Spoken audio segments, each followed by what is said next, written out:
মনে আছে 2024 সালের জুলাই মাসের কথা? ঢাকার রাজপথ তখন জ্বলছে। বাংলাদেশের ছাত্ররা কোটা সংস্কারের একটা সাধারণ দাবি নিয়ে রাস্তায় নেমেছিল। সরকার কি করেছিল? পুলিশ দিয়ে পেটালো, ইন্টারনেট বন্ধ করলো, নেতাদের ধরে নিয়ে গেল। আর শেষে কি হলো? সেই সরকার আর টিকতে পারেনি। প্রধানমন্ত্রীকে হেলিকপ্টারে চড়ে দেশ ছাড়তে হলো। এখন ভাবুন, ঠিক একই স্ক্রিপ্ট যদি অন্য কোনো দেশে চালু হয়, ঠিক একই কায়দায় ছাত্ররা রাস্তায়, পুলিশের লাঠিচার্জ, কাঁদানে ঘেঁষ, ইন্টারনেট বন্ধ, বিরোধী নেতা গ্রেফতার, শুনতে পরিচিত লাগছে? কারণ এটাই এখন ঘটছে ভারতে। হুবহু একই ছবি, শুধু দেশটা আলাদা।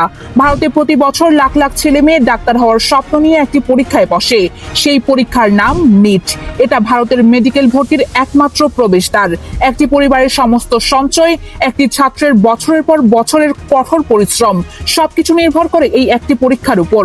আর সেই পরীক্ষায় ধরা পড়ল ব্যাপক প্রশ্নপত্র ফাঁসের ঘটনা। ভাবতে পারেন, যে পরীক্ষার উপর কোটি কোটি পরিবারের ভবিষ্যৎ নির্ভর করে, সেই পরীক্ষার প্রশ্ন বিক্রি হয়েছে টাকার বিনিময়ে। যার কাছে টাকা আছে সে প্রশ্ন কিনে পাশ করেছে, আর যে গরিব ঘরের ছেলে মেয়ে দিনরাত এক করে পড়াশোনা করেছে সে ফেল করেছে। এই ঘটনা যখন প্রকাশ পেল, তখন ভারতের তরুণ প্রজন্মের ভেতর যে আগ্নেয়গিরি ফুটছিল সেটা বিস্ফোরিত হলো। তারা রাজপথে নেমে এলো। তাদের দাবি ছিল পরিষ্কার: শিক্ষামন্ত্রী ধর্মেন্দ্র প্রধানের পদত্যাগ চাই, পুরো পরীক্ষার ব্যবস্থার আমূল সংস্কার চাই, দুর্নীতিবাজদের বিচার চাই। এই দাবিগুলো কি অযৌক্তিক ছিল? মোটেই না। কিন্তু মোদী সরকার কি করলো? তারা কি ছাত্রদের কথা শুনলো? তারা কি দুর্নীতির তদন্ত করলো? না, তারা বেছে নিল সেই পুরনো চেনা রাস্তা: দমন, নিপীড়ন, শক্তি প্রয়োগ। আর এখান থেকেই গল্পটা সম্পূর্ণ অন্যদিকে মোড় নিল। দিল্লির যন্তর মন্তরে শুরু হলো সমাবেশ। হাজার হাজার তরুণ জড়ো হতে লাগলো। তারপর সেই মিছিল এগোতে থাকলো সংসদ ভবনের দিকে, জাতীয় পতাকা হাতে, মুখে স্লোগান, বুকে একটাই প্রত্যয়: আমরা এই অন্যায়ের বিরুদ্ধে রুখে দাঁড়াবো। পুলিশ তাদের আটকাতে চাইলো, ব্যারিকেড দিল, কিন্তু ছাত্ররা থামলো না। তখন শুরু হলো লাঠিচার্জ, কাঁদানে ঘেঁষ ছোড়া হলো রাজপথে। সেই চেনা দৃশ্য ফিরে এলো: ধোয়া, চিৎকার, ছোটাছুটির রক্ত। কিন্তু এই প্রজন্ম ভয় পাওয়ার প্রজন্ম নয়, তারা পিছু হাঁটলো না। আর ঠিক এই সময়ই ঘটল সেই অবিশ্বাস্য ঘটনা। প্রধানমন্ত্রী নরেন্দ্র মোদীর গাড়িবহর সংসদ ভবন এলাকায় ছিল। বিক্ষুব্ধ জনতা যখন সেই এলাকায় পৌঁছে গেল, তখন মোদীর নিরাপত্তা দল তড়িঘড়ি করে পথ বদলে তাকে সেখান থেকে সরিয়ে নিল। এখানে একটু থামুন, ভাবুন। নরেন্দ্র মোদী, যাকে ভারতের মিডিয়া বছরের পর বছর ধরে লৌহ মানব হিসেবে তুলে ধরেছে, যিনি নিজেকে পৃথিবীর সবচেয়ে বড় গণতন্ত্রের অপ্রতিদ্বন্দ্বী নেতা বলে দাবি করেন, সেই মানুষই তার নিজের দেশের ছাত্রদের মিছিলের সামনে থেকে পথ বদলে সরে যেতে বাধ্য হলেন। এই একটি দৃশ্যই বলে দিচ্ছে ক্ষমতার ভরকেন্দ্র কতটা নড়ে গেছে। কিন্তু গল্পটা এখানেই শেষ নয়, বরং এখান থেকেই শুরু হলো আসল নাটক। পরিস্থিতি সামলাতে সরকার যে পদক্ষেপ নিল সেটা আরো ভয়াবহ। পুরো এলাকায় ইন্টারনেট সংযোগ বিচ্ছিন্ন করে দেওয়া হলো, ঠিক যেমনটা বাংলাদেশে হয়েছিল, ঠিক যেমনটা পৃথিবীর প্রতিটি স্বৈরাচারী সরকার করে থাকে। মানুষের কণ্ঠস্বর বন্ধ করার চেষ্টা। কিন্তু ইন্টারনেট বন্ধ করলে কি মানুষের ক্ষোভ বন্ধ হয়? ইতিহাস বলে না, বরং এটা আগুনে ঘি ঢালার মতো কাজ করে। আর ঠিক তাই হলো। এই দমনের প্রতিবাদে মাঠে নেমে পড়ল ভারতের প্রধান বিরোধী দল কংগ্রেস। রাহুল গান্ধী নিজে রাজপথে গেলেন, ছাত্রদের পাশে দাঁড়ালেন, মোদী সরকারের এই বর্বরতার তীব্র নিন্দা জানালেন। কিন্তু দিল্লি পুলিশ কি করলো? তারা রাহুল গান্ধীকে গ্রেফতার করলো। শুধু গ্রেফতারই নয়, তাকে টেনে হিঁচড়ে প্রিজন ভ্যানে তুললো। তার মুখে আঘাতের চিহ্ন দেখা গেল। প্রিয়াঙ্কা গান্ধীকেও বাধা দেওয়া হলো। সমাজবাদী পার্টির অখিলেশ যাদবকেও থামানো হলো। একটি দেশের বিরোধী দলের প্রধান নেতাকে রাজপথ থেকে এভাবে তুলে নিয়ে যাওয়া, এটা কোনো গণতন্ত্রের চিত্র? এটা কি সেই ভারত যেটা নিজেকে বিশ্বের বৃহত্তম গণতন্ত্র বলে গর্ব করে? রাহুল গান্ধীর এই গ্রেফতার পুরো পরিস্থিতিকে আরো উত্তপ্ত করে তুলল। আন্দোলন যেটা শুধু শিক্ষার্থীদের মধ্যে সীমাবদ্ধ ছিল, সেটা এবার ছড়িয়ে পড়ল সমাজের প্রতিটি স্তরে। আর এখানেই আসল টুইস্টটা এলো। এই আন্দোলনের মধ্যে জন্ম নিল একটি অভিনব ধারণা। ভারতের তরুণ প্রজন্ম, যাদের বলা হচ্ছে জেনজি, তারা তৈরি করলো এক ব্যঙ্গাত্মক রাজনৈতিক মঞ্চ। নাম দিল ককরোচ জনতা পার্টি, বাংলায় তেলাপোকা জনতা পার্টি। এই নামটা শুনে হাসি পেতে পারে, কিন্তু এর পেছনে যে বুদ্ধিমত্তা কাজ করছে সেটা অসাধারণ। তেলাপোকা কেন? কারণ তেলাপোকা মারা যায় না, তাকে যতই দমন করা হোক সে আবার ফিরে আসে। ঠিক তেমনি এই তরুণ প্রজন্মকেও দমানো সম্ভব নয়। তারা মুখে মাস্ক পরছে, যেখানে লেখা পিসফুল প্রটেস্ট, হাতে তুলে ধরেছে ব্যঙ্গাত্মক প্ল্যাকার্ড। তারা প্রমাণ করছে প্রতিবাদ করতে পাথর ছোড়ার দরকার নেই। বুদ্ধি দিয়ে, সৃজনশীলতা দিয়ে, হাস্যরসের ছলে তারা এমন আঘাত করছে যেটা পুলিশের লাঠি বা কাঁদানে ঘাস দিয়ে ঠেকানো যাচ্ছে না। কিন্তু আসল ভয়ঙ্কর খবরটা এখনো বলা হয়নি। মোদী সরকারের জন্য সবচেয়ে বড় আতঙ্কের কারণ হলো পাঞ্জাবের কৃষকরা। মনে করুন কিছুদিন আগের কথা। এই কৃষকরাই মাসের পর মাস দিল্লির সব প্রবেশপথ অবরোধ করে রেখেছিল, পুরো রাজধানীকে অচল করে দিয়েছিল। মোদী সরকার শেষ পর্যন্ত নতি স্বীকার করে তাদের বিতর্কিত কৃষি আইন বাতিল করতে বাধ্য হয়েছিল।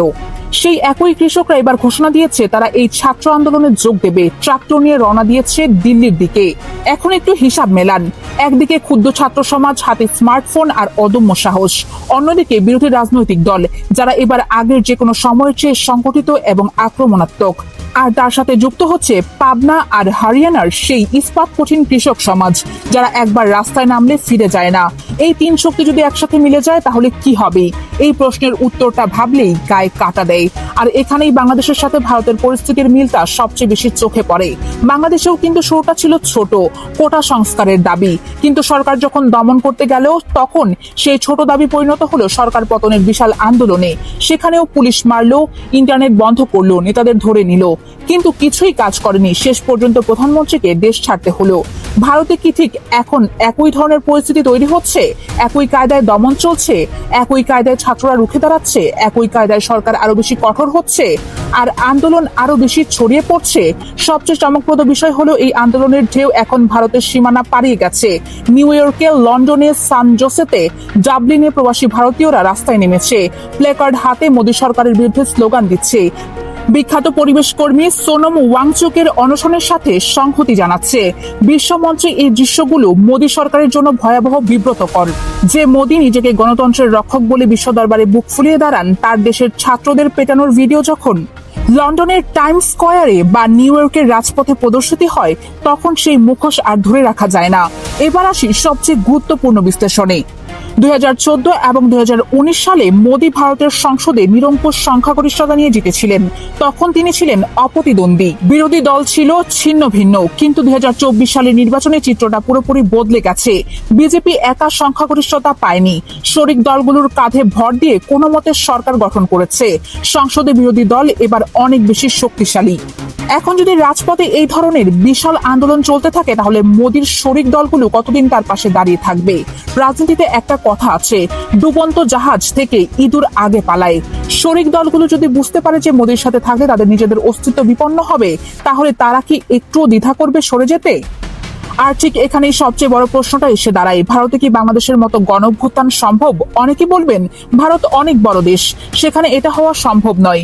কিন্তু একটা কথা মনে রাখতে হবে, ইতিহাস কখনো আগে থেকে জানান দিয়ে আসে না। বাংলাদেশেও কেউ ভাবেনি যে কোটা সংস্কারের একটা দাবি থেকে পুরো সরকার উল্টে যাবে, কিন্তু গেছে। তবে ভারতের পরিস্থিতি বাংলাদেশের চেয়ে অনেকটা জটিল। ভারত একটি বিশাল ফেডারেল রাষ্ট্র, এখানে বিভিন্ন রাজ্যে বিভিন্ন রাজনৈতিক শক্তি ক্ষমতায় আছে। সেনাবাহিনীর ভূমিকাও এখানে সম্পূর্ণ ভিন্ন। সুতরাং হুবহু একই ঘটনা ঘটবে এটা বলা যায় না। কিন্তু একটা বিষয় পরিষ্কার, মোদীর আসনটা আর আগের মতো স্থির নেই। ক্ষমতার ভিত্তি নড়ে গেছে, এবং যখন ভিত্তি নড়ে তখন পুরো ভবন ভেঙে পড়তে কতক্ষণ লাগে সেটা সময়ের ব্যাপার মাত্র। ইতিহাস বারবার একটা কথাই বলছে, যখন কোনো দেশের তরুণ প্রজন্ম তাদের ভবিষ্যৎ অন্ধকার দেখে রাজপথে নেমে আসে, যখন তাদের সাথে যোগ দেয় কৃষক, শ্রমিক, সাধারণ মানুষ, তখন কোনো ব্যারিকেড, কোনো কাঁদানে ঘ্যাস, কোনো ইন্টারনেট শাটডাউন সেই জোয়ার ঠেকাতে পারে না। বাংলাদেশ সেটা প্রমাণ করে দেখিয়েছে। এখন প্রশ্ন হলো, ভারতকে সেই একই পাঠ শিখতে যাচ্ছে? মোদী কি বুঝতে পারছেন যে দমন করে কোনো আন্দোলন থামানো যায় না, নাকি তিনি শেখ হাসিনার পথেই হাঁটবেন? আর যদি সেই পথেই হাঁটেন, তাহলে পরিণতিটা কি হবে? এই প্রশ্নের উত্তর এই মুহূর্তে কেউ জানে না। কিন্তু একটা কথা নিশ্চিত, আগামী কয়েক সপ্তাহ ভারতের রাজনীতিতে অত্যন্ত গুরুত্বপূর্ণ। এই সময়ের মধ্যে যা ঘটবে সেটা শুধু ভারত নয়, পুরো দক্ষিণ এশিয়ার ভবিষ্যৎ নির্ধারণ করবে। আপনার কি মনে হয়, ভারতের এই ছাত্র আন্দোলন কি সত্যিই মোদী সরকারের পতন ঘটাতে পারবে, নাকি মোদী কোনোভাবে এই ঝড় সামলে নেবে?